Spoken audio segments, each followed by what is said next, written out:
नमस्कार, मैं हूं तुषार और आप देख रहे हैं खबर 100। आइए रुख करते हैं आज की खबरों की ओर, पर उससे पहले एक नजर आज की हेडलाइंस पर।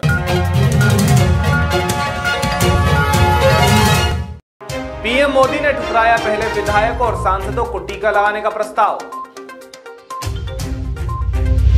कोरोना वैक्सीन कोविशील्ड की पहली खेप पहुंची दिल्ली, अब विमानों से देश भर में पहुंचाई जाएगी। बैंकॉक में कोरोना पॉजिटिव निकली साइना नेहवाल, थाईलैंड ओपन से बाहर हुई बैडमिंटन स्टार। मुरैना में जहरीली शराब का कहर, 11 लोगों की मौत, 2 दर्जन से अधिक गंभीर।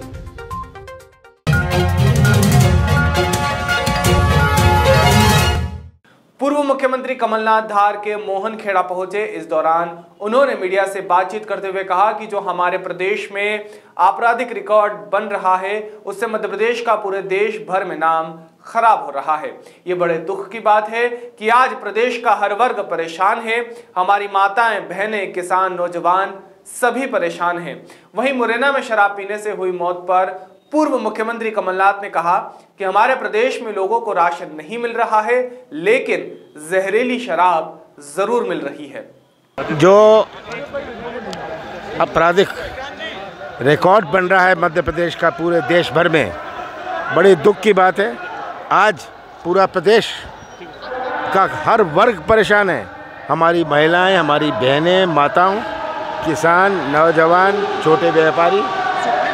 फटकार लगाई है कृषि बिल के लिए केंद्र सरकार को, इस बारे में क्या कहेंगे आप? अब कृषि बिल सुप्रीम कोर्ट ने कुछ टिप्पणी करी है, वो उनका फैसला आ जाए, पर किसानों को जो गुलाम बना रहे थे बड़े बड़े उद्योगों की, किसानों को जो समर्थन मूल्य की मिलने की संभावना भी चौपट कर रहे थे, ये इस सरकार की सोच है।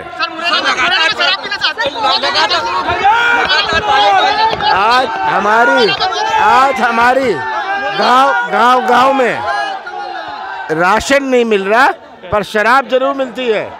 महू छावनी परिषद में विगत दिनों शहर में लगने वाले हाथ ठेलों को हटाने के संबंध में सभी व्यापारियों को सूचना पत्र दिया गया था और कहा गया था कि 10 जनवरी से एमजी रोड और पूरे शहर में किसी भी तरह के हाथ ठेलों पर फल, फ्रूट और सब्जी, साथ ही किसी और सामान के ठेले नहीं लगाए जाएंगे, जिसको लेकर फुटकर विक्रेताओं में आक्रोश भी देखने को मिला। प्रदेश कांग्रेस कमेटी के सचिव पुनीत शर्मा के नेतृत्व में 300 से ज्यादा व्यापारियों ने छावनी परिषद का घेराव किया और अपनी मांगों को लेकर छावनी अधिशासी अधिकारी मनीषा जाट को ज्ञापन सौंपा। था कि जो महू के 300 करीब लगभग ठेला व्यापारी हैं, जो फेरी के रूप में अपना सामान बेचते हैं, उनको कैंटोनमेंट द्वारा हटाया जा रहा है। उनको ड्रिल शेड सब्जी मार्केट शिफ्ट किया जा रहा है। हम लोग उसका पुरजोर विरोध करने आए थे कि गरीब आदमी जिसकी 4-4 पीढ़ी वहीं पे फेरी लगा कर अपना जीवन व्यापन कर रही है, बच्चे, परिवार, उनका भरण पोषण सिर्फ एकमात्र जरिया ठेला चला कर ही है, और कैंटोनमेंट बोर्ड द्वारा उनको वहाँ से हटाकर ड्रिल शेड स्थानांतरित करा जा रहा है, जो कि मान्य नहीं है, न्यायोचित नहीं है। जहां केंद्र सरकार बड़ी बड़ी बातें कर रही कि 100 निधि योजना के तहत रेडी पेटी वालों को 10,000 रुपए का हम लोन देंगे, वहीं कैंटोनमेंट द्वारा इन गरीब ठेला व्यापारियों से 5,000 रुपए वसूले जा रहे हैं, जो कि न्याय उचित नहीं है। ये सब लोग जो है महू बाबा साहब अम्बेडकर के यहाँ के सब बच्चे हैं, माताएं हैं, उनके साथ यह अन्याय हो रहा है कि इनकी 4 पीढ़ी यहाँ। और चेतावनी भी है कैंटोनमेंट बोर्ड को कि इन लोगों का निर्णय जल्द से जल्द हो और ये जैसी स्थिति में थे इनको यथा स्थिति में रखा जाए, इनके गरीब लोगों के साथ न्याय करें और इनके पक्ष में निर्णय लेते हुए जो फैसला लिया कैंटोनमेंट बोर्ड ने, उसको खारिज करना चाहिए। मेरे पत्रकार साथी, मैं आपसे कहना चाहूंगा, जो होता है वो हम लोगों ने करा, आगे भी करेंगे। जब तक इनको न्याय नहीं मिलेगा, लोग चर्चा करेंगे इस पर, कैंटो बोर्ड के अंदर चर्चा होगी और उसके बाद जो निर्णय होगा, और उसके बाद हम लोग आगे देखेंगे मैडम क्या निर्णय लेते, लड़ेंगे ताकत से इनकी। उत्तर प्रदेश के हापुड़ जनपद की तीर्थ नगरी गढ़मुक्तेश्वर में ड्राई रन के आखिरी प्रोग्राम में पहुंचे उत्तर प्रदेश के स्वास्थ्य विभाग के राज्य मंत्री अतुल गर्ग ने गढ़ सीएचसी में निरीक्षण कर ड्राई रन के बारे में जानकारी ली। स्वास्थ्य विभाग के राज्य मंत्री अतुल गर्ग ने डॉक्टरों और मरीजों से अस्पताल में मिल रही जानकारियों के बारे में जाना और ड्राई रन की जांच की। इसमें आज मंत्री जी ने जो ड्राई रन का हमारा फाइनल प्रोग्राम जो चल रहा है उसका उन्होंने पूरा जो उसकी तैयारी है उसके बारे में उन्होंने देखा कि इसमें जो हमारे नॉर्म्स आए हुए हैं कि इतने 3 कमरे होने चाहिए, वह पहले वेरिफिकेशन का है, फिर इम्यूनाइजेशन का है, फिर ऑब्जर्वेशन है, वो उसमें देखा। और इस ड्राई रन में हमने 15 हेल्थ केयर वर्कर्स को चुना है जिनको मैसेज गया हुआ है और उन लोगों का आज वैक्सीनेशन है। यहाँ पर CSC पर इस समय ट्रेनिंग चल रही है कोविड के लिए, जो कि 16 तारीख से कार्यक्रम शुरू होना है। तो मैंने यहाँ देखा कि सभी लोग बहुत अलर्ट हैं और अपनी तरफ से अच्छा प्रयास सब लोग कर रहे हैं। कोविड से लड़ने के लिए एक युद्ध स्तर पर पूरे देश में तैयारी हो रही है, पूरे प्रदेश उत्तर प्रदेश में तैयारी हो रही है। और इसके अंदर आपकी ये गढ़मुक्तेश्वर की जो CSC है, इसके डॉक्टर भी अपने पूरे लगन से काम कर रहे हैं। थोड़ी बहुत सफाई व्यवस्था में कमी पाई गई है जो नहीं पाई जानी चाहिए थी, उसके लिए मैंने बोला है। बाकी यहाँ पर 30 आंखों के मरीज़ और 15-20 यहाँ पर एक्सरे पर डे यहाँ हो रहे हैं और मरीज़ यहाँ आ रहे हैं और इलाज चल रहा है। मैंने यही बताया ना कि बहुत अच्छी तरह से काम हो रहा है, मैं देख के आया हूँ और 16 तारीख की पूरी तैयारी है। ये कमी जो है काफ़ी हद तक हमने पहले के मुकाबले में पूरी करी है। अगर आप पुराने आंकड़े देखेंगे तो करीब दुगने डॉक्टर कर दिए गए हैं पिछले 4 सालों के अंदर, और अगले 1 या 2 साल के अंदर ये इसी स्थिति से हम पूरा मुकाबला करने में सक्षम होंगे। अलीराजपुर जिले में 97% आदिवासी वनवासी लोग निवास करते हैं। यहाँ की अधिकांश आबादी आज भी अशिक्षित है और वहां पर सफेद मुर्गों मटन का कारोबार देश की महामारी बर्ड फ्लू के दौर में भी बेधड़क चल रहा है। यहाँ पर नगर परिषद कुछ चंद कदम की दूरी पर ही है। यहाँ खुलेआम मुर्गियों को रखा जा रहा है और रात के वक्त मध्य प्रदेश के सीमावर्ती क्षेत्रों से लाया जा रहा है। बता दें, जानवरों का किसी भी तरह का चेकअप नहीं किया जा रहा है। पशु चिकित्सालय के अधिकारियों की माने तो स्थानीय नगर परिषद को पत्र लिखकर इन पशुओं की जांच करवाने के लिए कई बार कहा जा चुका है, पर नगर परिषद ने आज तक कोई ठोस कदम नहीं उठाया है। जनपद कुशीनगर के सुकरोली नहर मार्ग से कुछ दूरी पर एक बगीचे में पाए गए दर्जन भर मृत पक्षियों की जांच स्वास्थ्य विभाग की टीम ने की। स्वास्थ्य टीम ने 2 मृत पक्षियों को सैंपल के रूप में भेजते हुए बाकी मरे हुए पक्षियों को वहीं एक गड्ढा खोदकर उसमें गाड़ दिया। स्वास्थ्य टीम के डॉक्टरों ने बताया कि सैंपल भेजे गए पक्षियों की जांच से जल्द ही कारणों का पता लग पाएगा कि उनकी मौत किस कारण से हुई है। हम लोग यहाँ पे सुकरोली नहर रोड जो डकई के पास बारी है, यहाँ पे आए तो देखे हैं जो बर्ड फ्लू का खतरा मंडरा रहा है। यहाँ पे पक्षियों की लमसम लगभग 20 पक्षियों की मौत हुई है, जो ये सूचित करता है कि यहाँ पे बर्ड फ्लू आ गई है। कृपया आप लोग चिकन और अंडा खाना 10 दिन के लिए बंद कर दें और अपने आप को सजग करें। कुशीनगर अंतर्राष्ट्रीय एयरपोर्ट से पुनरपुर की औपचारिकताएं पूरी हो चुकी है। फिलहाल लाइसेंस में समय लगने के कारण फ्लाइट का शेड्यूल जारी होने में भी देरी हो रही है। सिविल देवी एडिशनल DGCA की टीम ने एयरपोर्ट से हवाई जहाजों का उद्घाटन शुरू करने के लिए लाइसेंस दिए जाने के पहले 55 बिंदु की आपत्तियां लगाई थी, जिसमें 50 से अधिक आपत्तियों को दूर कर लिया गया है। एयरपोर्ट अथॉरिटी ऑफ इंडिया के अधिकारी उम्मीद कर रहे हैं कि 15 से 20 जनवरी तक लाइसेंस मिल जाएगा। लाइसेंस मिलने के बाद कभी भी उड़ान का शेड्यूल आ सकता है। उपचुनाव के बाद से लगातार शिवराज सरकार लगातार एक्शन मोड में नजर आ रही है। इसी कड़ी में नारी सम्मान कार्यक्रम आयोजित किया गया, जिसका सीधा प्रसारण और मुख्यमंत्री शिवराज सिंह चौहान का उद्बोधन लाइव प्रसारण के रूप में GRP थाने में देखा गया। इस अवसर पर GRP थाना प्रभारी के साथ स्टाफ ने साथ में लाइव प्रसारण देखा। युवा दिवस के अवसर पर मध्य प्रदेश के गृह मंत्री नरोत्तम मिश्रा का बयान सामने आया है, जिसमें नरोत्तम मिश्रा ने कहा कि स्वामी विवेकानंद हम सबके लिए वंदनीय हैं। प्रधानमंत्री योग और पर्यावरण संरक्षण को वैश्विक स्तर पर लेकर गए हैं, जिसके साथ ही कन्या पूजन पर पूर्व मुख्यमंत्री कमलनाथ के बयान पर कहा कि उनकी राष्ट्रीय अध्यक्ष ही महिला है, फिर भी वो इस तरह के बयान देते रहते हैं। जिसके बाद नरोत्तम मिश्रा ने कहा कि कांग्रेस पाश्चात्य संस्कृति से चलती है। इसी के साथ नरोत्तम मिश्रा ने कई बातें कही। आइए आपको भी सुनाते हैं कि मध्य प्रदेश के गृह मंत्री ने अपने बयान में क्या कहा। महिला अपराधों में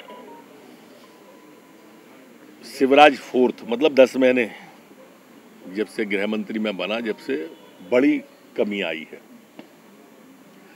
ये विकृत मानसिकता के लोग हैं और इसमें कई चरणों से हम इसको देख रहे हैं। मध्य प्रदेश की सरकार हिंदुस्तान की वो सरकार थी जिसने फांसी की सजा इस तरह के घटनाओं में की थी। 34 मामलों में अभी तक हम सजा करा चुके हैं। बड़ी संख्या में बच्चियां वापस भी आ गई, लेकिन ये विकृत मानसिकताओं के लिए समाज का जागरण भी जरूरी है। इसलिए कल मुख्यमंत्री जी ने सम्मान कार्यक्रम प्रारंभ किया। जागरण का ही वो एक है कन्या पूजन का, क्योंकि हम मानते हैं कि नारी का सम्मान जहां है, संस्कृति का उत्थान वहां है। पता नहीं कमलनाथ जी क्या मानते हैं। हमने सारी ताकतें नारी से ही मिलती हैं। ताकत चाहिए दुर्गा जी के पास जाओ, पैसा चाहिए लक्ष्मी जी के पास जाओ, विद्या चाहिए सरस्वती जी के पास जाओ। ये प्रतीक भी वही है हमारी आस्था के। मैं ही बता देता हूं परिणाम आपको।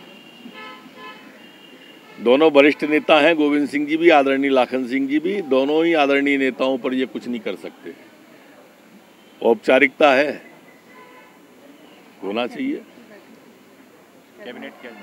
आज कैबिनेट की बैठक है माननीय मुख्यमंत्री जी की अध्यक्षता में वल्लभ भवन में।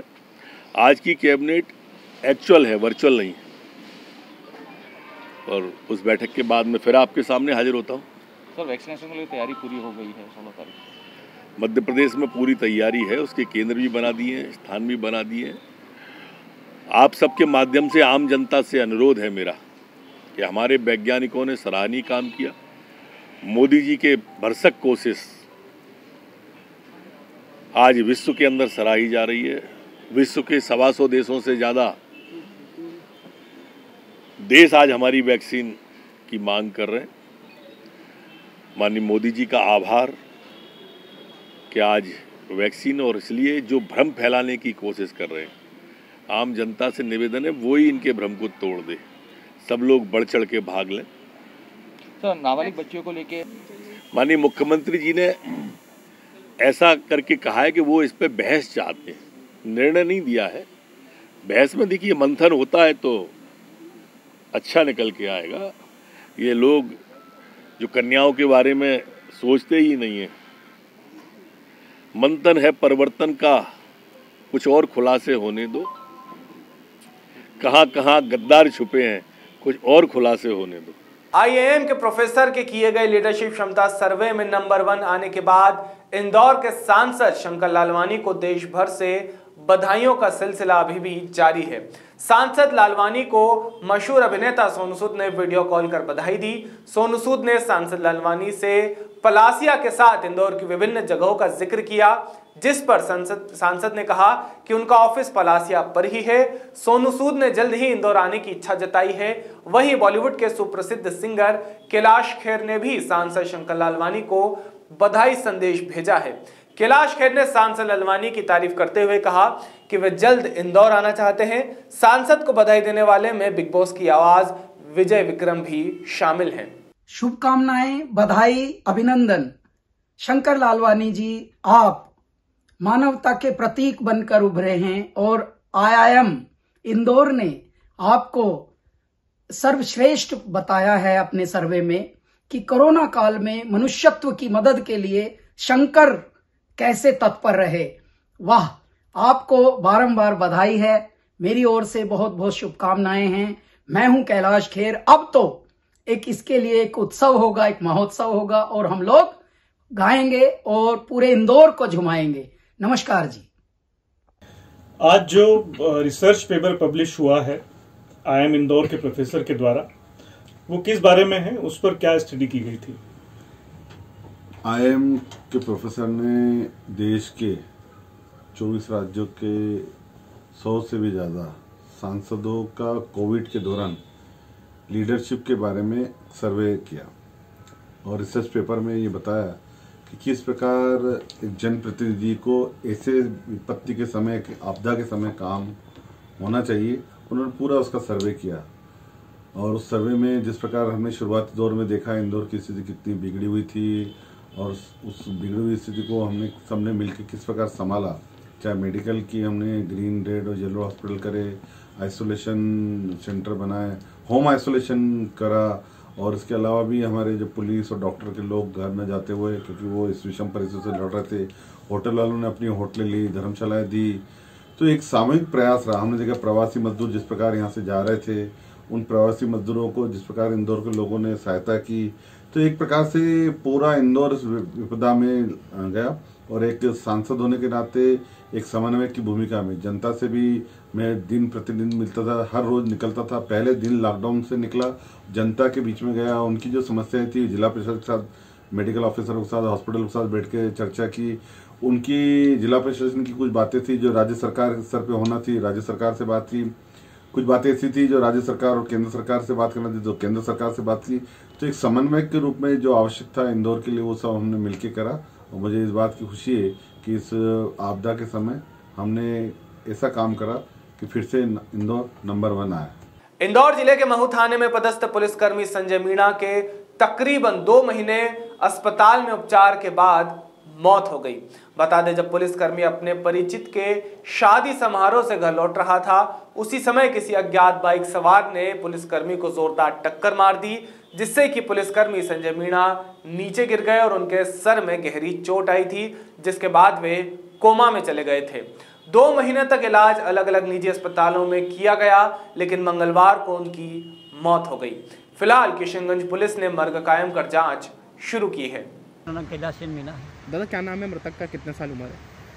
मृतक का नाम संजय मीणा है। जी, किसे मौत हो गई, क्या सूचना मिली थी आप लोगों को? हम तो नागदा रहते थे।